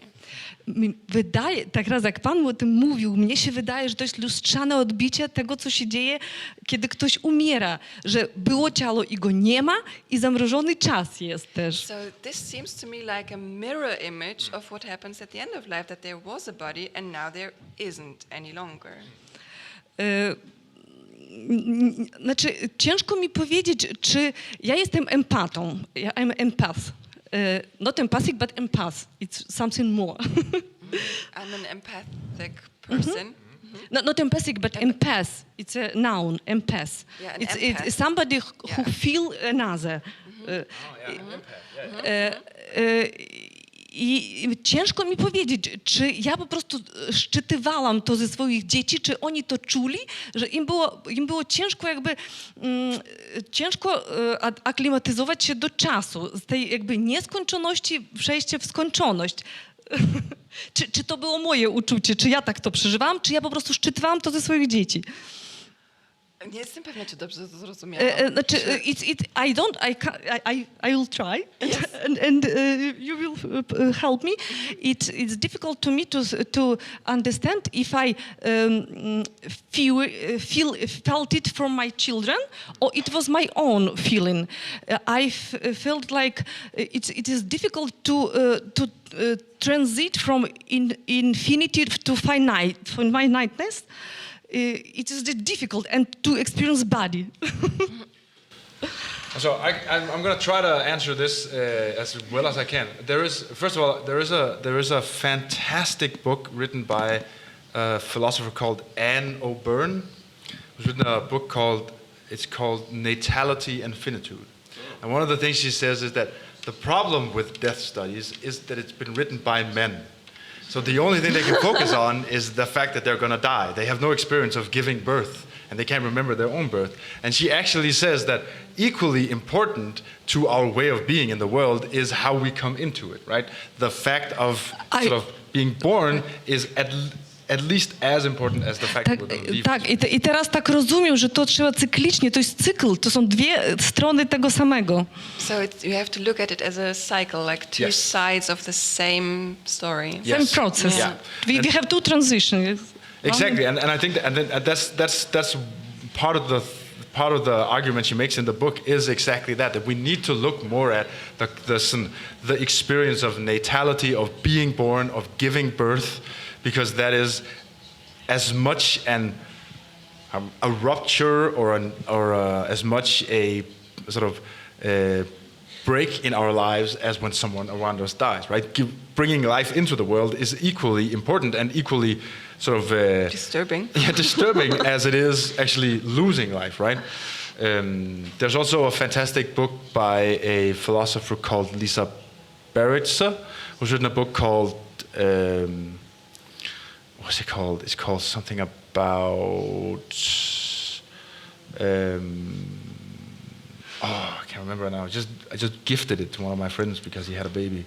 It's about, I think it's called Maternal Encounters, the Ethics of Interruption.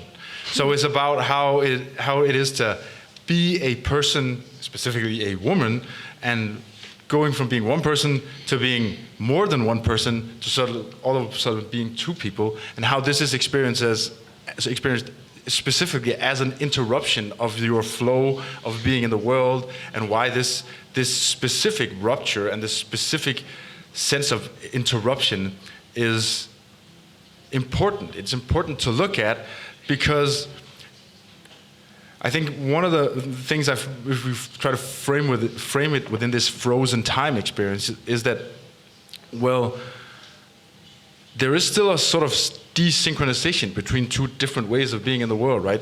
There was a time where you were in the world where it was just you, and then there's a time in the world where there's you and a baby. And the first time is gone, it's lost. That's the frozen time. So the question is, how do I resynchronize myself with a new way of being in the world? And also, how do I resynchronize myself with another person that also has his or her own temporality? I don't know if I answered any questions. I just think it's really interesting. It's a really interesting thing. And I agree 100% that we need to look more at giving birth. But I don't know anything. I don't know why, but maybe like you, I am very interested in the theme of death and grief. I don't know why. No, but it is, and I think O'Byrne's sort of point that we focus on death specifically because philosophy has been dominated by men. We have no concept. I have 3 kids, and I was there. I helped my wife deliver the babies, but I have no real concept of what it is to give birth. I am only a spectator in that context, right? I have no idea how it is to have a living being inside of me and push it out, and all of a sudden going from being a sort of a symbiosis to being two different. I have no concept of that, and yeah, I have an experience, but I don't have a concept of how that is. I have no lived experience of how those things are. I'm only there as like a spectator in some senses. So I really do think that the reason we have neglected talking about the experience of giving birth is that for centuries we've just disregarded women's lived experiences. Who cares? Like we're all men, and we know what philosophy is. And I think because we don't speak about it, not women przywiązują do tego uwagę jakby nie wszystkie kobiety przywiązują do tego uwagę i nie wszystkie traktują to poważnie i nie każda to czuje, tak? Also not all women pay attention to it or feel that this is a subject that needs attention. Because we don't speak about it. No, we take it for granted. Yeah, it's just a thing that happens. Yeah, but that's the same thing about that. That is also like a mirror image of death, right? It's also just something that happens, so we don't actually engage with it. So we just let someone else do it. Yeah, this mirror image of the beginning and the end. It's. I think we could do a whole evening about that. Yeah. So if you would also like to continue or deepen the conversation with Peter, he will also be here tomorrow. So at the same time, from 6 until 8, there is a workshop.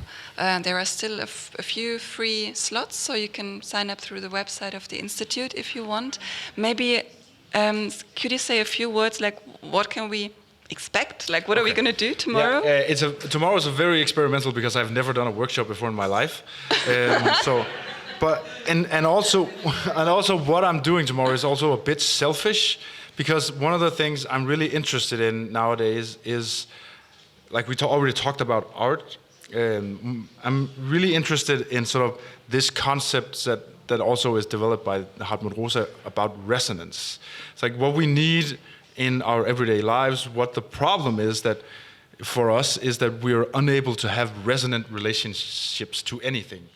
That's both ideas, objects, other people, death, all those things. We are incapable of having resonant relationships to it.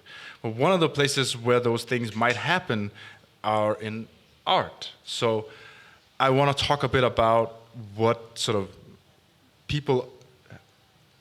Basically, I want people to tell me if they've had resonant experiences with art. I want to learn more about how do people engage with their grief through other forms of expression than grief counseling, therapy. Do they listen to specific songs? Are specific songs tied to specific emotions? Do they visit specific places? Do they visit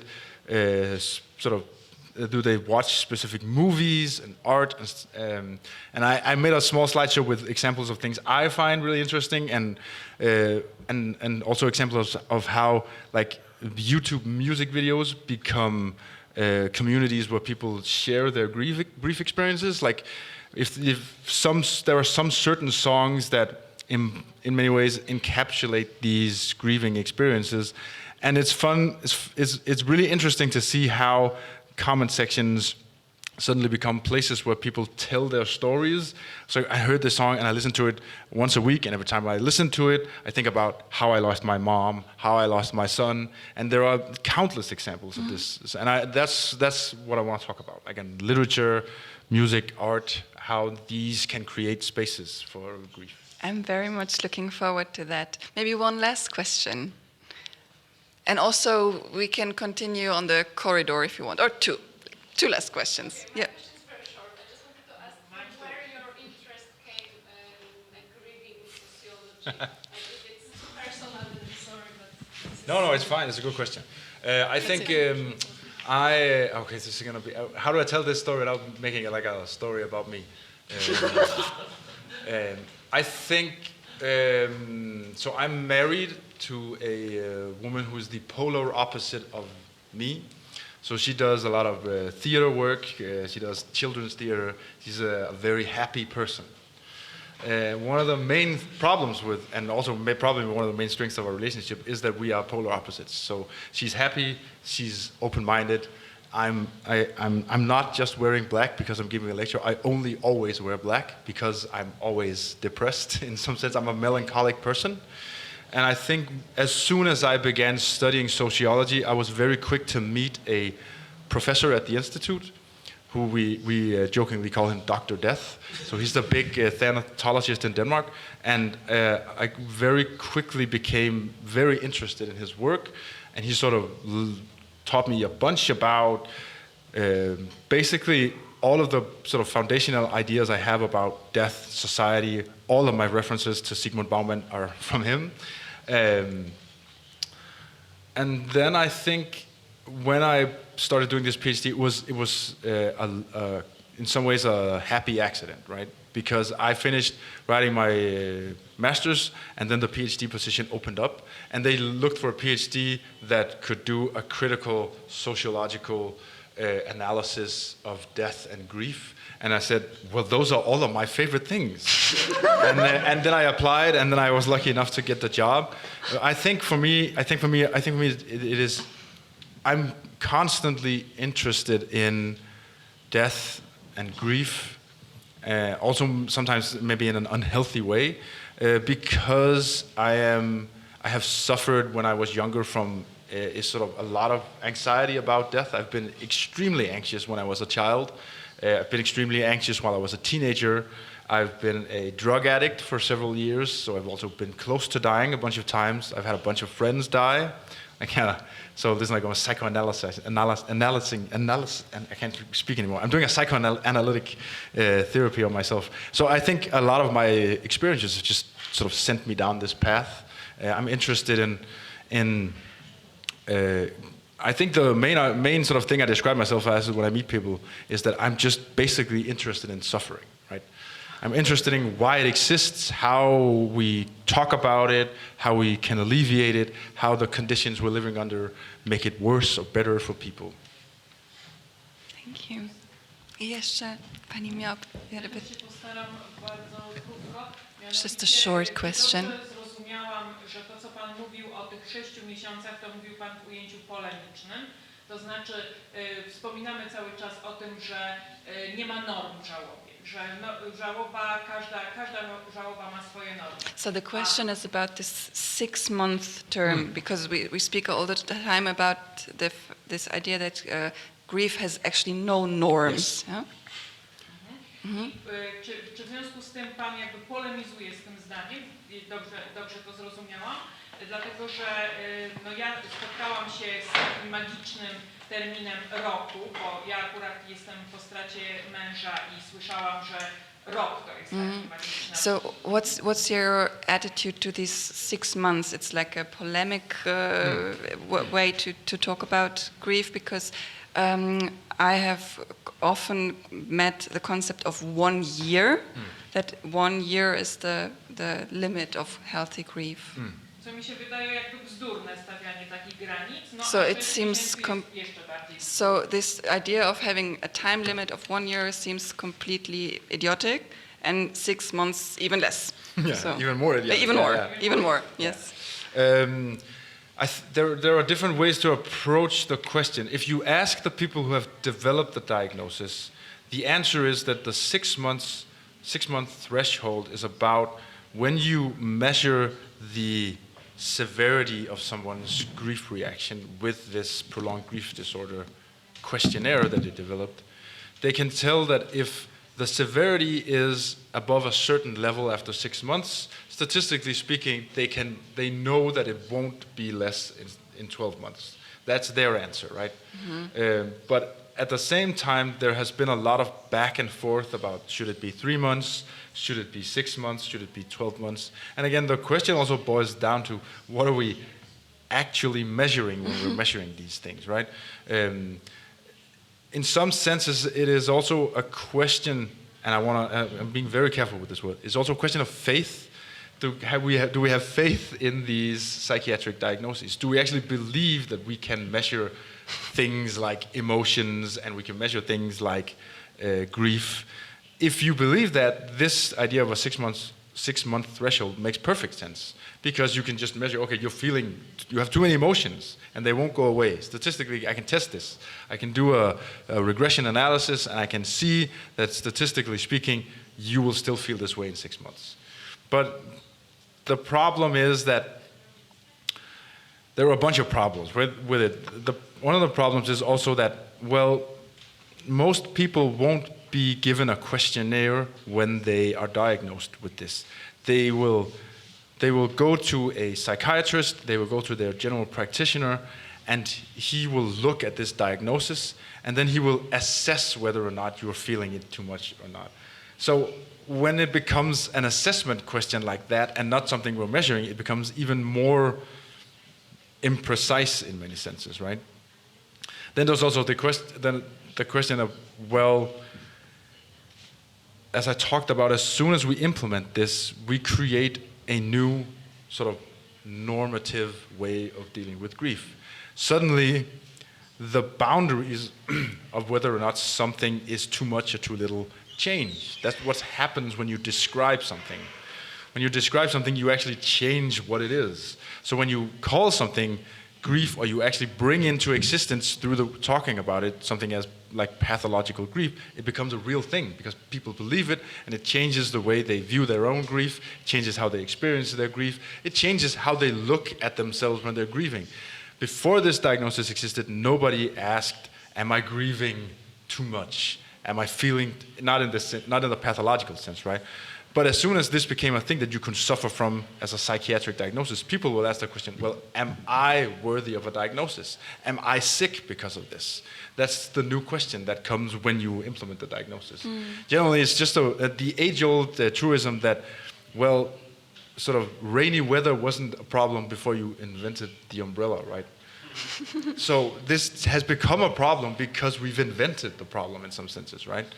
We suddenly think that you can have these emotions too much, then people think, okay, I'm having these emotions too much, I must be sick. So there's a lot of different, some of it is polemic, some of it is a compromise between different people having different views about when the cutoff point should be, which again shows that maybe these instruments aren't as precise as we would like them to be, right? Thank you so much, Peter. Thank you for being here. And thank you. And we'll hang out here a bit, so if you still want to talk with Peter or with us, just approach us. Thanks.